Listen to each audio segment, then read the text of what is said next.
เออตอนนี้คำข่อยคำล่องแรงพี่น้องเมาไล่ก็ขึ้นจะสามเขาสามหนาบแล้วตอนเขาบ่ไล่ก็ลังเดี๋ยวกลุ่มคนลังสามกำลังใส่ปุ๋ยแล้วเดี๋ยวนี้ก็ได้บ่ไล่ก็ดีสามกำลังครึ่งเด้อทุกคนนี่หน้าวันบ่ไล่ขึ้นจะสามเขาแล้วเดี๋ยวนี้ก็ตามกระทายให้แท่หน้าเราเดียบตำทงตำทาภาษาบ้านนอกของหน้าทำให้สาวนาทวินข่อยคำแล้วผูกงัวผูกกล้วยกับบ้านกับซองพี่น้อง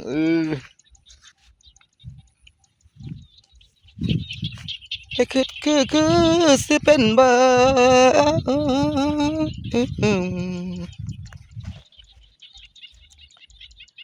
รอเจอผัวน้องปลา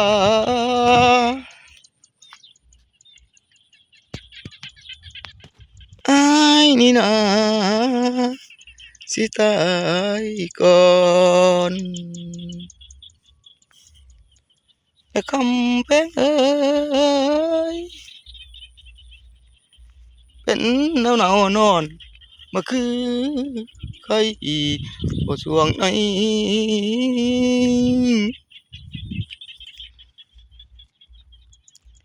และนางนางอ้ายลืมเจ้าบ่ได้แม่นสิผ่านมา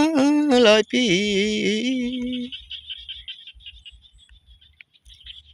ใจไอ้บ่เคยหนีเรื่องเดิมแต่เก่านั้นและวันเดือนปีสิหมุนได้หัวใจสายยังคือเก่านางไปเป็นเมียเขาอ้ายนี่เหงาบ่แล้วมันเป็นแป้วอยู่วางสวงโอ้ย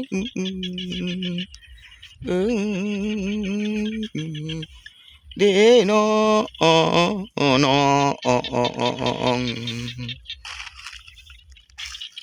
อ้าวทุกคนนี่คือหอยสลีทุกคนหอยสลีหลายหน้าบ่หลายทุกคนบ่หลายเก็บใส่กระสอบกองจุกเพ่งเลยเก็บแล้วใส่กระสอบเต็มกระสอบมัดปากไว้ให้มันตายคนปัดก็เขาก็หน้าบ่หลายนะเขาบ่หลายกำลังเขียวใส่ปุ๋ยใหม่ทุกคนเขียวกลุ่มเลยทุกคน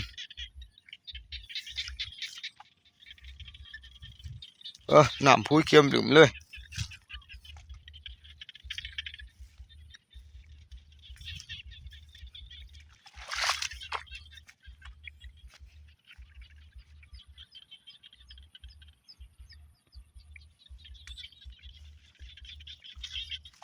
น้ำปุ๋ยเขียวปุ๋ยเขียวกำลังเปื่อยกำลังเขียวทุกคนมินคิวกลุ่มเลยน้ำปุ๋ยฝนตกเปาะบลงก็พอจะได้กินเก่ากินน้ำในบอลดุมคล้องแล้วทุกคนเลยทุกพวกถึงหน้าแสงแต่ทั้งถึงก็ดินขาวพลาดไอ้ขุดปลาก็บ่ได้ดำทุกคน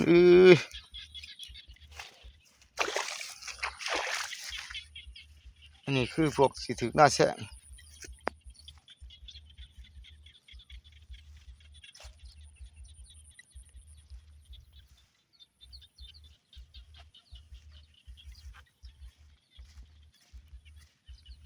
ลังเขียวถึงพุยคุณเขาหน้าแสงก็ได้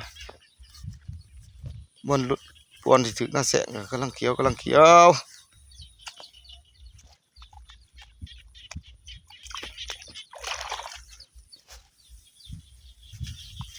ยวกลุ่มเลย